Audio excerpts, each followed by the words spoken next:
You're listening to the Podcast Detroit Network. Visit www.podcastdetroit.com for more information.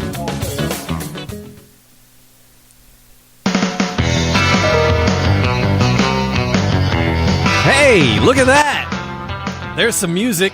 That means it's time for Animal Talk. Some of the best doggone pet people on the planet here to help you with your pets. Whatever the problem is, pet professionals standing by, ready, willing to help you out and just have some fun and talk about some critical animal issues.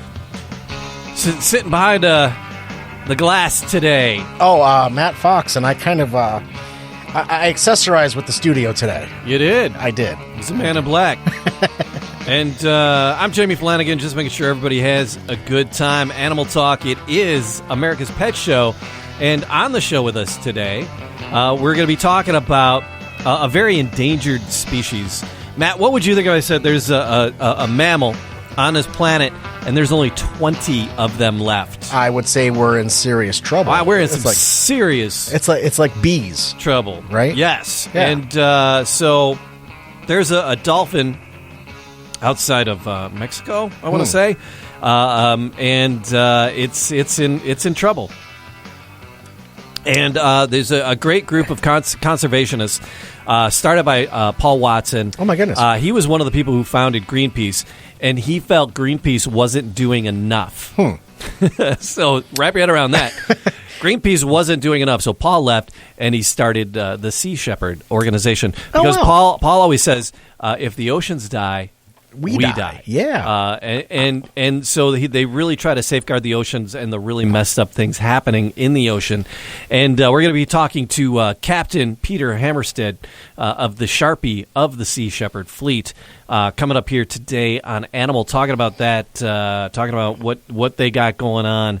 And this animal that I think there's only like 20 of them left. Now Peter's going to clue us in about that whole story. So not only are they endangered, they are critically gone. Critically endangered. That's sad. And why they're endangered? It's just greed, and it comes down to just greed. But we're going to talk more about that coming up before you know it, Matt. And we're also just going to have some fun. Yeah. Talking about there's a crazy story I came across about a rat winning a gold medal. I know, a rat winning a gold medal. Okay. Okay. Yeah. So it's one more gold medal than I've won, but a rat. That's okay. it. Cambodian landmine detecting rat awarded with a miniature gold medal for life-saving bravery. That's it, isn't it? Yeah. So is there anything that you would win a gold medal for, Matthew? Yeah, my driving, maybe. That's about it. Yeah. Or my personality, because I have a gold-winning personality. That is it. So Magua can search the area the size of a tennis court for landmines in 30 minutes, which would take a human with a metal detector 4 days. So a rat can cover the amount of ground in 30 minutes that it takes a person to cover in 4 days. Crazy. And he's saving a lot of lives because there's these landmines.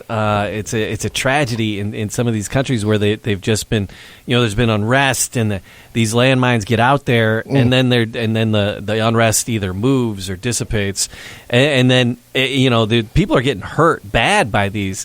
Now, it's dangerous that these rats have to do this work of finding and uncovering these landmines.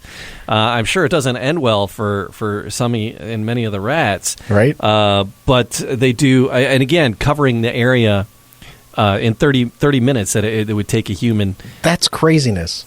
4 days to do. So I'm a gold medal for sure. Yeah, absolutely. For that. But like I said, today on the show, we're talking about other conservation issues and saving. And it's Matt, I mentioned there's a creature that is critically endangered in the waters. And the folks that are helping patrol the waters and doing a fantastic job are the people with the Sea Shepherd Project. And with us today, Captain Peter Hammarsted from the Sea Shepherd. Captain, welcome aboard. Thanks for being with us on Animal Talk. I don't know if he can hear us or not. So, Peter, the introduction I just gave for you was astounding. I'll take your word for it, Jamie. Best rehearsal ever. But what we were alluding to was that there is a critter, there's a mammal out there that is critically endangered, and down to something like 20 of them left. It's a porpoise or a dolphin. There over, and you guys are the ones looking over the sea shepherds. You guys are really doing some amazing work out on the oceans for conservation and standing up to poachers and people fishing illegally and improperly. And these guys are falling victim to them. So where are the numbers at for this creature? Well, thank you so much for having me on the show, Jamie, and Matt as well. I mean, really, the only reason we're able to be effective on the front lines is because people like you and your audience support the work that we do. And this is the most endangered marine mammal in the world. There's less than 20 of them. Some estimates are as low as 6 left. What gives us some hope is that during the last Vaquita sighting survey that we participated in last year, we did see a number of mother and calf pairs, and that gives us hope that these Vaquita can rebound, but it requires us being on the front lines every single day and pulling up illegal fishing gear that will trap these animals, will suffocate these animals if passionate and compassionate people do not intervene. Because they're mammals, they got to breathe, so they got to surface. If they get tangled up in these nets, that's it. That's a painful way to go for them. And that's right. They're mammals like us, so they need to breathe at the surface of the water. And so they get entangled in these invisible curtains of death, these deep-setted gill nets that poachers use to catch another endangered creature, a fish called the totoaba, that they capture in order to harvest the swim bladder, which is shipped off to the black market in China. So they're in pursuit of one endangered animal while killing a critically endangered mammal at the same time, because these nets don't distinguish between species. They capture everything. They're invisible. And so these creatures swim in, they're caught, and they drown. So these gill nets, I mean, how prolific is it? How big are these fleets out there doing these things with these gill nets? How many of these are you pulling in?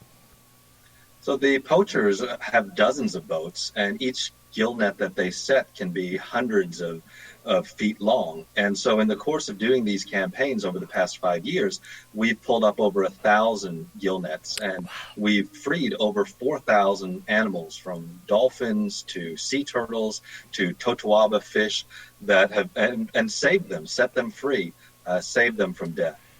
There's actually there's a cool little video you guys sent along with the press release that kind of introduces what you're doing right now in the project. Matt, I think it's in there. Okay. If you want to scroll down and click the video. This one right here? No, it's a video, so it'll be in a video section. Oh, and, right? There it is. That's background. Nope. There you go. It's in the video section. I'm looking. One more down. Oh, video clips. There it is. Okay.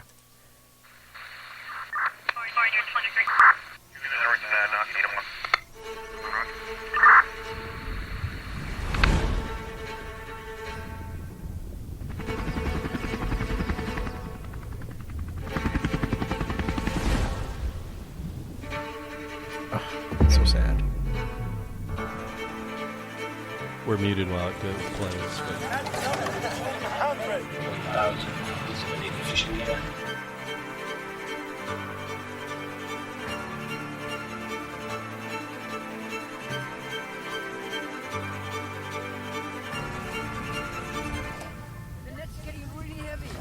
Reach deck.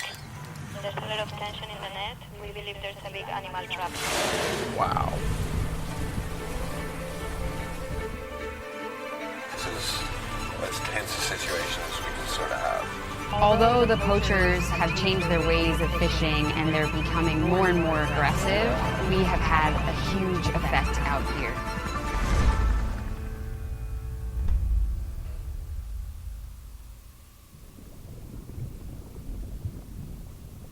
Yeah, donate.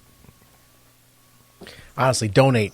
Yeah, donate. Because I mean, running those boats and it's not a small crew. How many vessels are in the Sea Shepherd fleet right now? So we have 8 vessels that are operating globally. 2 of them are off the coast of West Africa at the moment, where we're working to support governments to stop illegal fishing. And in the course of those partnerships, we've assisted 7 African coastal countries to arrest 54 vessels for illegal fishing and other fisheries crimes.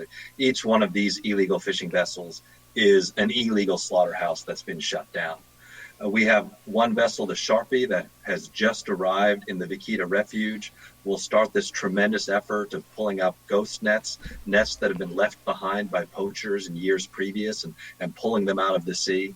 All in all, we have 8 vessels, and they're engaged all around the world, all 7 seas, conducting direct intervention efforts to save marine wildlife. So that the Sharpie there, is that that's the boat that you're captain of? The vessel that I captain is called the Bob Barker, named after the Price is Right host of many, many years. The Bob Barker. I love that. Of animal rights fame. I think many people remember him from the 1980s, ending every show by reminding people to spay and neuter their companion animals. He was an incredibly generous man, is an incredibly generous man, and he's the one who purchased the vessel, donated the vessel that I captain. Okay. The Sharpie is named after another very generous, compassionate man named Chris Sharp, and he and his family have supported this effort to save the Vaquita now for a number of years, and we're very proud to have a ship that bears the name of his family. That looks like a Coast Guard vessel. It's a former U.S. Coast Guard vessel, and it's been said that we have the largest private navy in the world, and many of our vessels are formerly of the Coast Guard or of navies. Okay. Now, there's the vessel that I captain, often the Bob Barker, actually used to be a whaling vessel, and so I've always said that vessel has a karmic debt to live up to, and by saving whales now for the past 10 years, it's doing its best to live up to that. So, Peter, if I can ask, what actually brought you to the point where you are now to become the captain of the Bob Barker? What led you upon the path to what you're on now? Well, when I was 14 years old, I saw a picture of a dead minke whale being pulled up the slipway of an 8,000-ton floating slaughterhouse down in the Antarctic called the Nishin Maru, a ship that was targeting over 1,035 whales every single year. And when I saw that image of that dead whale, it just shocked me to the core. I just couldn't imagine that whales were still being killed in our time and our day. And when I realized that not only were whales being killed, but they were being killed in defiance of a global moratorium that banned whaling, I knew that the only way to really intervene was to join an organization like Sea Shepherd that was using direct action to get the job done, an organization that was measuring success by the number of lives that we were able to save and by the number of criminal operations that we were able to shut down. If someone wanted to learn more about, the Sea Shepherd, what you guys do, where are some of the resources that they can look into to do their own research and make up their own minds to help save the whales and sea life? Because, as Jamie said earlier, if everything in the sea dies, we die, right? So where can folks go to find research and do their own research? I love it. Sorry, excuse me. My dog's making... You're good. Bring him to the camera. We love the poopers. Dogs. We love the puppies. There she is. We love the puppies. It's a cute pup. And your puppy's name? His bark is better than his bite. And your puppy's name is? He is a rescue here from the city of Los Angeles. And what is our puppy's name? His name is Bowie. Oh, Bowie. I like it. Yes. So, your website where people can find out more. So what's unique about Sea Shepherd is that our ships are predominantly crewed by volunteers. Yeah. So people can go onto our website and donate. They can go and volunteer and be on the front lines, pulling up nets every single day in the Vaquita Refuge. And they can also learn more about these issues and spread the word as to what's happening to the Vaquita and other endangered marine wildlife. And that website is www.seashepherd.org. Oh, fair enough. There's so much to unpack with what you guys do on a daily basis, and Bowie's awesome. Don't worry, Bowie's fantastic. There is so much work. There is so much work to be done. Yeah, and because we've had several people from the Sea Shepherd organization on, yes, and they need volunteers for legal help and office help, and so even if you're like, I couldn't go out on a boat, that's crazy. But I do have some time, and I wouldn't mind helping. You guys need help in all facets, or getting out there and hands on with that as well. So yeah, there's lots of ways people can help. Monetarily is always a big thing because you got big crews, you got big boats. It's not a cheap adventure at all, I'm sure. But yeah, we've talked to Paul a couple of times, and he's noted for saying, if the oceans die, we die, and that really stuck with me. So we bring it up as often as we can. So these particular, they're porpoises or dolphins? They're porpoises. Okay, so these porpoises, these porpi, if they go away, so what? Well, the key is they're a key creature in the marine wildlife ecosystem of the upper Gulf of California. And if the poachers were to wipe out the vaquita, they would continue to go on to wipe out the totoaba fish. And we have no idea what effect it would have on the marine ecosystem to remove one of these critical predators. There's a cascade effect. And what we're seeing is if you remove critical species like sharks, for example, out of the equation, and shark populations in the Atlantic have fallen by 90% in the past 30 years, the effect can be absolutely disastrous. We need these apex predators to regulate the health of our ecosystem. And an ecosystem is only as strong as biodiversity of that ecosystem. And I would also say if we can't save a creature as charismatic as the Vaquita porpoise, one of the most adorable creatures you'll find anywhere in the Pacific, then what hope do we have of finding or being able to save an animal like the totoaba? Right. Yeah, and it's so disheartening that it's the Vaquita aren't the ones being hunted. They're just it's like like a victim of circumstance, caught in the almost? crossfire, Yeah. and it's like it's just the greed of trying to catch these other fish. And be damned everything else that gets in the way, and you're decimating this. And it's greed. It all comes down to greed, really.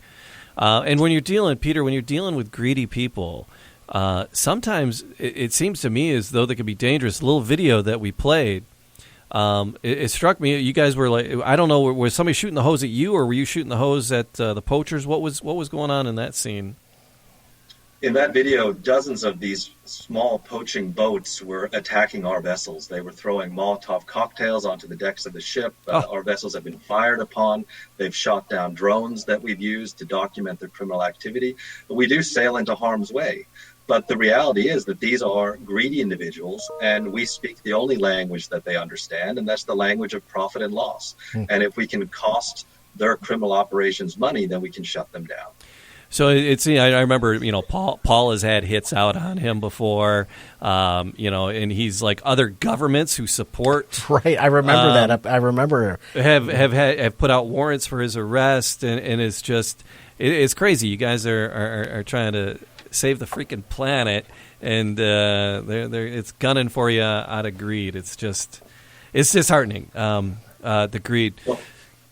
Well, thankfully, we do have the support of the Mexican government in the Vaquita Refuge. Good. And so now on board our vessels, we do have the Mexican Navy on board. We do have Mexican federal police officers who are armed, who guard the ship, who guard our crew, and are there to protect us as we work to pull these nets out of the sea.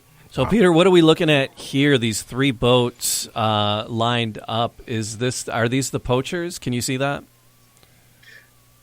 It looks like they have totoaba fish on board there on deck. And drones are really critical to the operations that we're doing. We're monitoring this refuge. Any evidence that we gather, we pass on to the police, to the prosecutor's office, and to the Navy. And I think you mentioned earlier, Jamie, that we need all kinds of people to support our work. We need captains and engineers on our ships. We also need passionate volunteers who may never have been out to sea before, but who are willing to do the hard work of pulling these nets out of the sea. But we also need legal help. We need lawyers. We need communications professionals like yourselves to get the word out. We need teachers to educate the next generation of conservationists.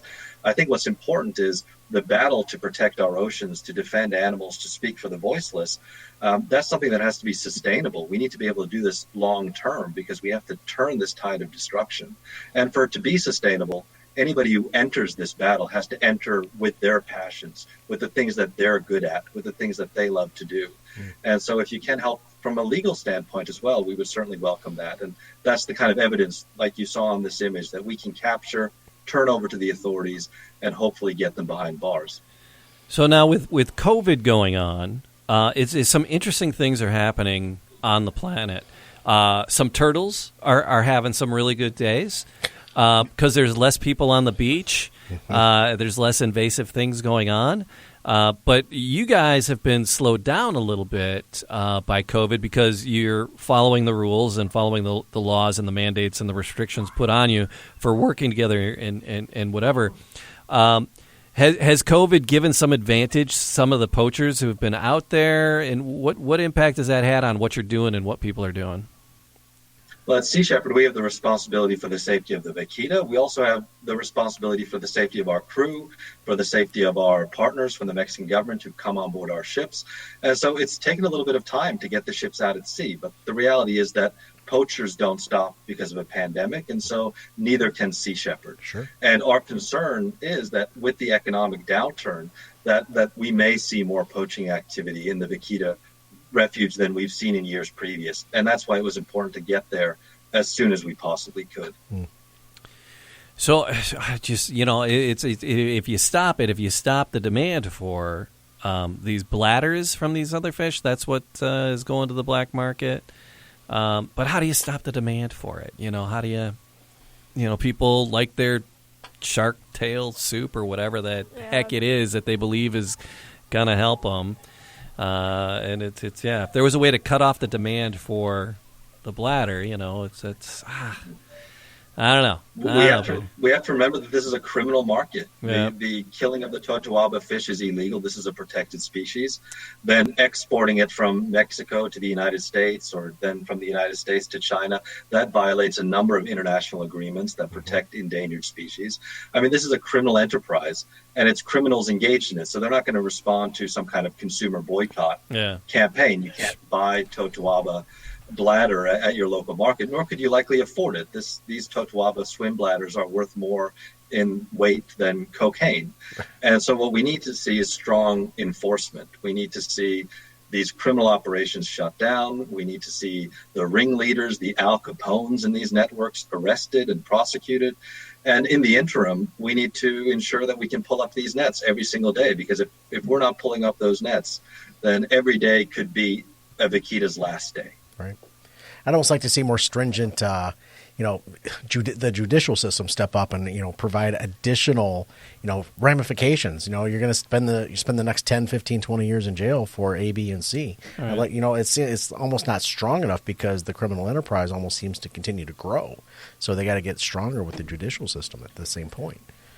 It's just a thought. The three biggest smuggling enterprises in the world are drugs, guns, and wildlife. And if you're smuggling wildlife from, say, the African continent to Southeast Asia, you're looking at maybe 7 years in prison if you get arrested in Singapore for smuggling ivory.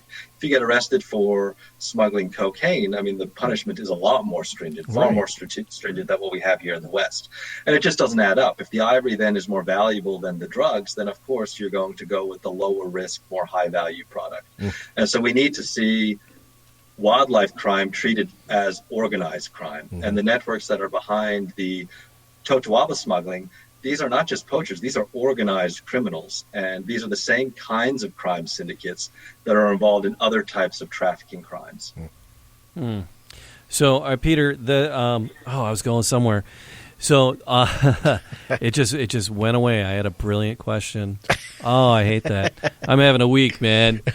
Having a week and a half. But, crud. What was I going to... Jeepers creepers. Sam came in here, and now we're all... now we're off the rails. So nice to meet you, Sam. Nice to meet you. Yeah. I don't know if he can hear me. Yeah, he got you. Oh, okay. We got you. You're live, Sam. So what other hotspots are there? I mean, you're working with the porpoise here, but you guys are around the globe. So what are some of the other projects that you guys are actively working on? We are. So we presently have the Bob Barker in the country of Gabon in Central West Africa. Gabon actually has the largest network of marine protected areas of any country around the African continent. And about a month ago, we assisted the Gabonese authorities to arrest 2 Chinese flagged trawlers for having over a ton of rays and ray fins on board. Last year, the country of Gabon banned shark finning, the finning of rays, the finning. The first time that law was implemented, and those vessels a month later are still detained in port waiting for their judicial process. So that was a huge success. And working in Gabon, we've helped that country to arrest 12 ships since we started working there 4 years ago. And I think what's important is not only are we taking these poaching vessels off the sea where they can do no harm, but we're also causing a deterrent where we're preventing criminal operators from coming in. If they know that there's a patrolling force out there, that they don't, then the benefit does not outweigh the risk. And that's another thing we're achieving in the Vaquita Refuge. That if the poachers know that we're out there, they're less likely to risk their fishing nets. This is expensive fishing gear that they're losing when we pull them up. And so we're hoping to have a deterrent effect while also pulling up any nets that we do find. I remembered where I was going. I don't know how this slipped out of my head. Tiger King. It's like no, but let me get there. So wait, be patient, Peter. Please be patient. But no, that ridiculous show, the Tiger King. That should be interesting. But brought to light that there are more tigers in captivity than there are in the wild. Are there vaquitas that are in conservation in captivity? Is there a way to keep this species going? Since the numbers are, I mean, we're down. You said 26 left in the wild. Are they in captivity anywhere that the species is going to be preserved? There was an attempt made about 2 years ago to actually capture a vaquita in the wild to see if that was an option, and that vaquita died after just a few days in captivity. Vaquitas and cetaceans do not respond well to captivity, but they suffer immensely. These are animals that are used to tremendous ranges. They're highly intelligent creatures, and so that really isn't an option at all. The only option is to pull these nets out of the sea day by day and to get the criminal operations behind these illegal fishing operations behind bars. That's the only way to save the vaquita. And I'm convinced that if it wasn't for sea shepherds supported by the Mexican government working in the Vaquita Refuge every day during this Totoaba season for the past 5 years, then the vaquita would be gone already. There's no doubt in my mind that the vaquita would be extinct if it wasn't for sea shepherds supported by the Mexican government, supported by all of you who ensure that the vessels go to sea. All right. Well, Peter, I thank you for your time and sharing this story with us, because we wanted to talk about it a little bit and dive into it a little bit with you. And thanks for all the work you do, putting yourself in harm's way out there and just pulling them nets up in the sun. That's got to be hard work. So thank you for all the hard work that you're doing, and we appreciate it. Yeah, thank you. Good on you with the volunteers, just putting their best foot forward. Appreciate it. Well, thank you so much for the kind words. I think as animal lovers, and we know there's so much animal cruelty in the world, we can feel like, how can we possibly save the world, right? But when we're pulling up one of these nets, when we're rescuing an animal from abuse, we can change the entire world for one individual creature. And that's what keeps our crew going every single day on the decks of our ships. Every net we pull up is basically a weapon disarmed. Every animal that's freed from the net is an entire life saved, and the entire world for that creature is saved. So thank you so much for having me on the show, for getting the word out there about what's happening with the vaquita. And it's a pleasure to talk to fellow animal advocates. Yeah. Pleasure. Yeah, we'll have you on again. We'll it's been a long time. We've been doing the show for a long, long time. We talked to you a ton of years ago. So glad you're still doing it, and we'll check in again. We won't wait so long this time. Fair. My pleasure to join any time. So please reach out. I'll be on with again. Maybe less noise. We love the dog. We love the dog. We'll get it right next time as well. All right. Thank you so much. All right, Peter. Be well. Bye. Bye. Yay. Did we have him on before, or was it a different? It was we've had like everybody from this. I think we had so Paul cool. Watson. We had Paul Watson on. You were here when we did Captain Paul Watson. Yeah, because he was a guy, and this was like before we were live. He was Paul Watson was one of the guys that started Greenpeace. Mm-hmm. Oh yeah. And he felt Greenpeace wasn't doing enough and wasn't active enough, wasn't fighting as hard as it should have been. So he left and started another organization, and then finally started Sea Shepherd. Yeah, so Paul's hardcore. Yeah. Yeah, he's the man for sure. Yeah. So do they take volunteers? Like, what do they? Did he talk about that? Yeah, just on their website. I mean, they need volunteers to, do media stuff and to do legal seriously? stuff, and then to be on the boats pulling up the nets. I want to be like on the boat, and I want to like they need shoot those them. people. You can not volunteer. Shoot them, like do videos. You want to shoot the water? Oh, I see. Take pictures like this. Yeah, or like do like a whole do documentary kind of thing. We can like interview them or like do something like a whole. They do. Send them your resume, and next time you're out in California, is that where they are? He said he was in. I think he said San Francisco or something. Oh, nice! I'm there frequently. He said it was California. He mentioned California. Oh, nice. So, Okay. So next time you go out to California to work with your Blink 182 boys, that's right. But it's volunteer. There's no pay involved. Yeah. You can go and you can I think it'd be volunteer cool. to take some pictures for them. Yeah. Or do like a whole little video. Yeah. I think it'd be cool to be on the boat and You like. missed there was a really cool video that they sent us that we shared a moment ago too. Yeah. I'll show it to you. I'll show it to you later. Yes. Yeah. So there you go. So that was. Thanks for that, Jamie. Peter. It's always good to keep the word out there. It really is. Because as a conservationist, as an animal lover, it's important to know that there are people out there fighting the good fight. Yeah. And here's the other thing. It was Sam's here now, so we finally have somebody to pick on. Oh, right. Sorry, I'm late. Are you sure? I hit two every traffics. light. Two traffics. You hit two traffics. There was a. Because I was at work and I was like, I didn't get any of your messages, and I was like, okay, I hope they're not dead. And then I started crying in the car because I thought everybody was dead because nobody was responding to me. And then I was like, Sam, I'm not having a good day. You're so Sam. Sam, you're so Sam. No, I was just thinking, I was like, if they were dead, what would I do? And like, I just started crying. Aw. I would cry too if we were dead. Yeah. But thank you for your concern, Samantha. Yeah, I was concerned. I was like, okay, nobody's replying. I'm gonna start calling people. Like something's gonna happen. Right, because you were like, hey, you haven't said anything. Yeah. And I'm like, I've said a lot of things. Yeah, no, I didn't get any. I don't know what's going on. I think my phone was acting up the other day, and I think it's acting up again. I thought I fixed it. It's your phone. It's your phone. Yeah. Blame it on the phone.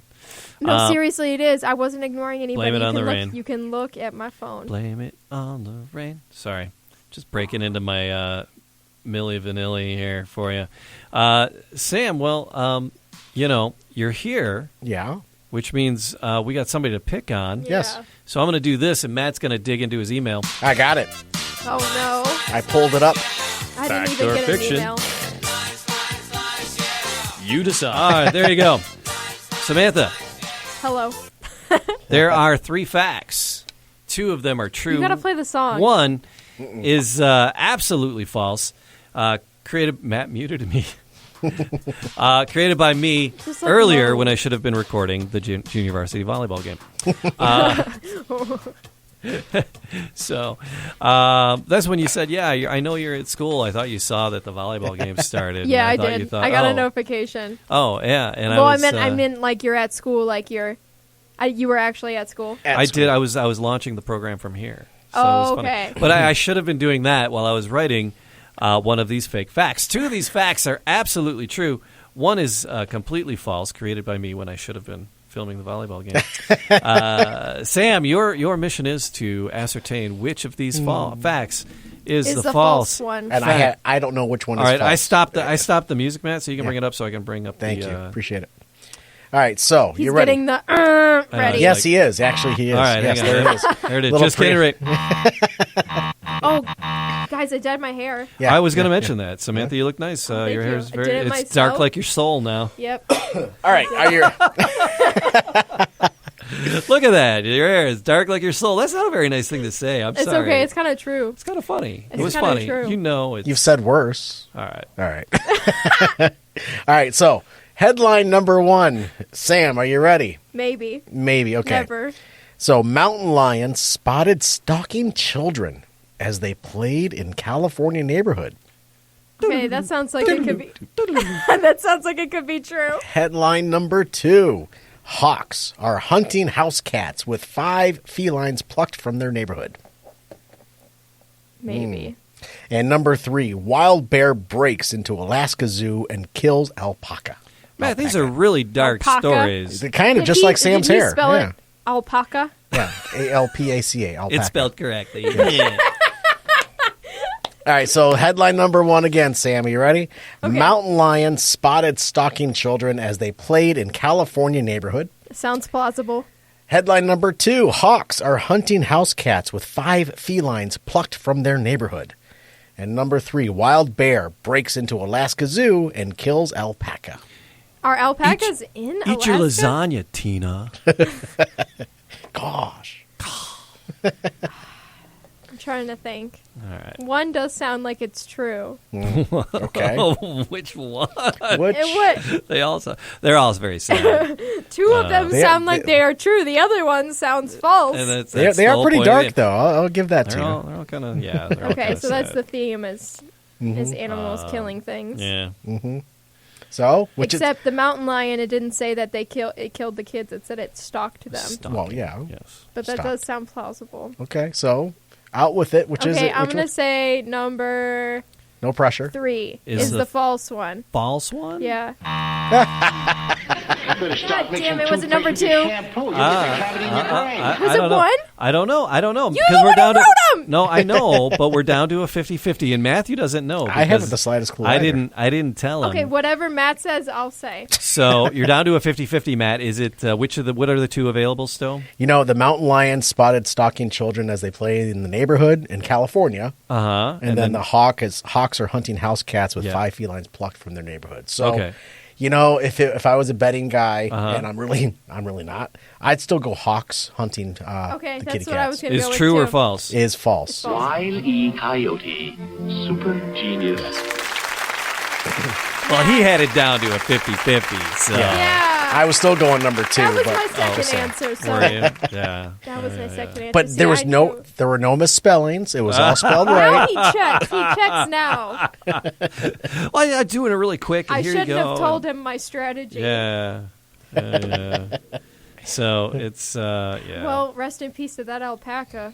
Yeah, a bear breaking into. I didn't pull up the stories because I really didn't want to. didn't Because they're wanna kind read of it. grim. The Yeah. security is kind of lax at the Alaskan Zoo. I'm telling you. It's yeah. So Wow. yeah. So the mountain lion spotted stalking children. That's kind of scary. You know? Yeah. Everything going on in California, what else do you need to worry about? Yeah, fires. Wildfires, volcanoes. Mountain lions.